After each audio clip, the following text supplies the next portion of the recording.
Okay, let's discuss a topic that's actually usually a lot more philosophical than scientific. We're going to discuss the idea behind time. Something that feels absolutely fundamental to our lives, yet something that is a very big mystery. What exactly is it, and what causes it? Or specifically, what produces time, and where does it come from? And the thing is, depending on what scientist you ask, you're going to get a completely different answer.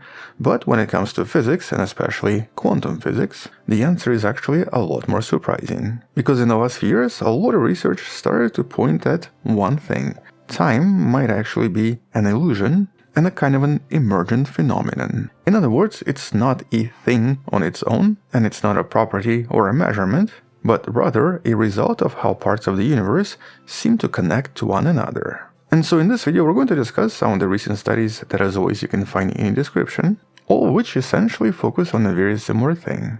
Trying to figure out what time is, and more importantly, try to create various experiments that try to either confirm or disprove certain ideas.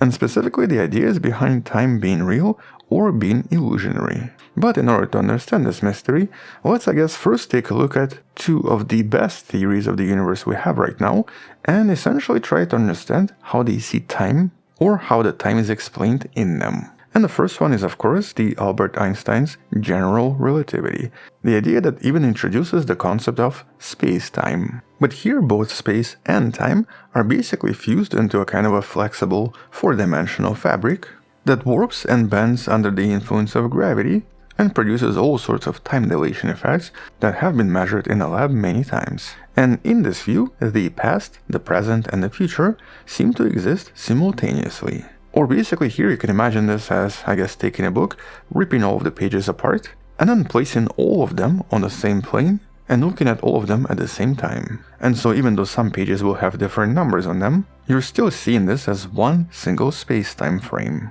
But then we have the second famous theory, referred to as quantum mechanics. And here the time is treated extremely differently. In the quantum world, or the world of super tiny things that go in and out of existence at all times, time is actually more of a background parameter that's kind of assumed to be there. And specifically, you can, for example, measure a particle's position or its energy, but you cannot directly measure when the particle is. And so based on these two theories, we have what physicists refer to as the problem of time. Basically an ability to define exactly what time is, because both quantum mechanics and general relativity seem to see it extremely differently. As a matter of fact, quantum mechanics seems to treat it as a kind of an absolute universal, or even a background parameter, but in general relativity, it's more relative, more dynamic, and more bendable, and a part of a fabric itself. But when you try to combine these two ideas, and when you try to basically explain the entire universe, for example by using some kind of a single wave function, the equations then start to suggest that from the outside perspective, the universe is actually stationary and timeless. In other words, it does not seem to contain time. And so if the whole universe is more or less static, why do we actually experience things like they're changing? And well, in 1983, physicists Don Page and William Wootters proposed a radical solution now referred to as Page-Wootters mechanism. You can read more about this on Wikipedia in the link in the description. And in this proposition, they essentially suggest that time is not a fundamental parameter, but instead is emergent and seems to be relational in general. Or basically, once again, imagine the universe as a kind of a single unchanging quantum state, or some kind of a really massive wave. And so here we can split the structure into two parts. One of the parts is the matter and energy that we see, but the other part is this quantum clock. And these two parts are then connected through the quantum entanglement, where the state of one system is instantly linked to the state of the other system. And so in this framework, the universe does not evolve on its own, and instead the internal observer perceives the change only by seeing how the rest of the universe looks relative to the state of the clock. Or just to rephrase this again by using that book example, it's like once again having the entire book on a table with all of the pages visible at once, but the flow of time only happens when you read the pages in order. Okay, I know it's a little bit confusing, but basically it suggests that time only seems to flow when something happens inside the universe, or basically when there is some kind of an event, some kind of an observation, or some kind of a particle interaction. If there's nothing happening, the time does not flow. And well, for a very long time this was just an idea and just a proposition, and there was no practical way to prove this.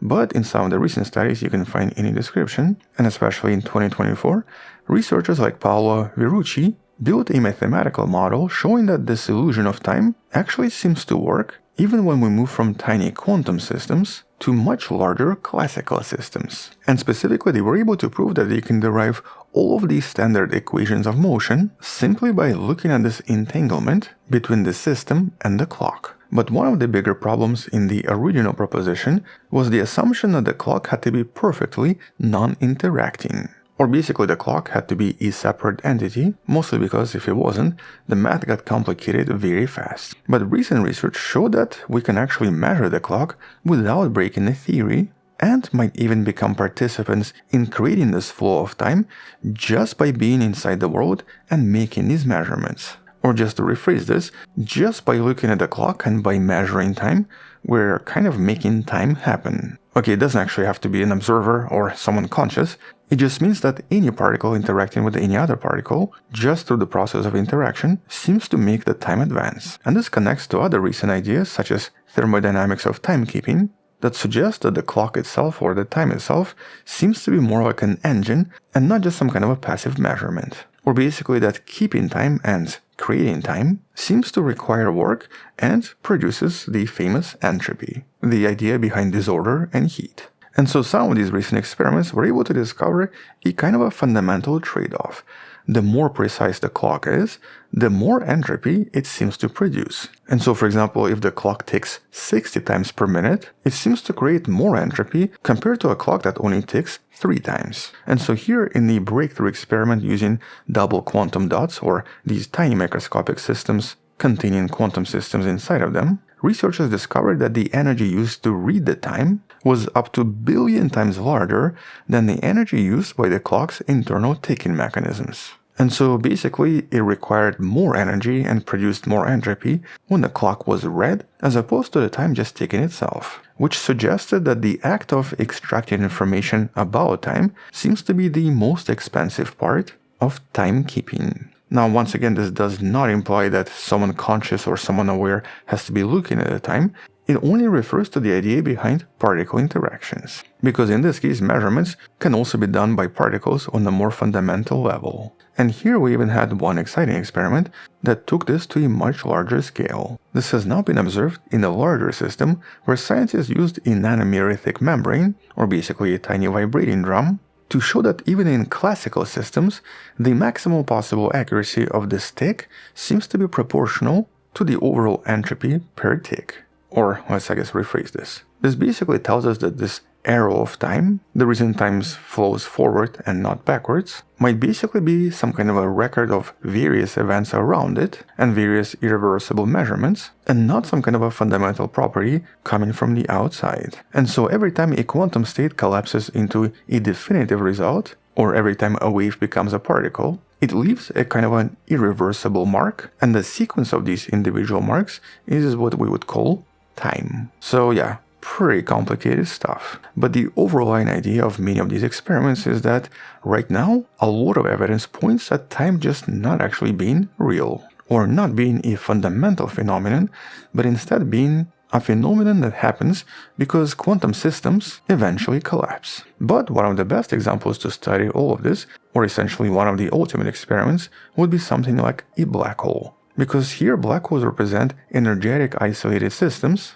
that can also be entangled with the outside world through what's known as Hawking radiation. And so some scientists now believe that black holes might be nature's perfect Page-Wootters clocks, providing the energy needed to track the dynamics of the universe while essentially remaining untouchable. And so black holes would be nature's supreme clocks. They would contain significant energy to track a lot of processes, and would also be completely isolated.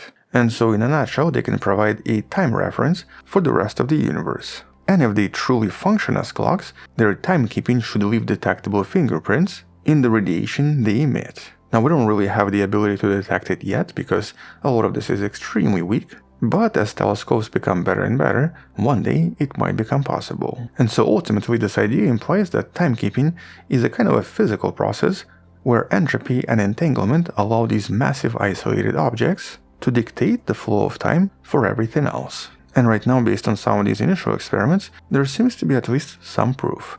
And so, what's the conclusion, and I guess, what have we learned so far? Well, first, time seems to be relational. It essentially seems to be the result of an entanglement between the clock and the universe. But the idea behind this clock also seems to be kind of physical. They seem to be basically engines that do consume energy and create entropy to provide accuracy.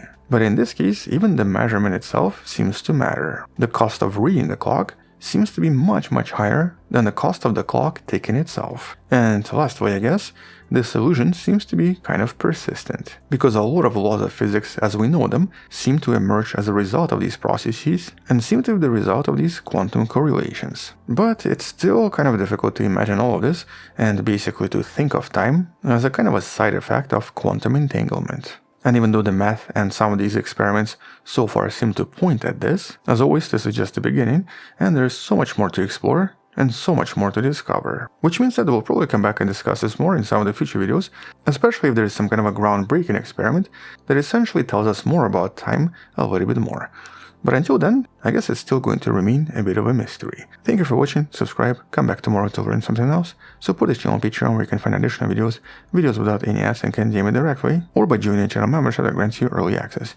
You can also support this channel by buying the Wonderful Person t-shirt in the description below. Stay wonderful, I'll see you tomorrow, and as always, bye bye.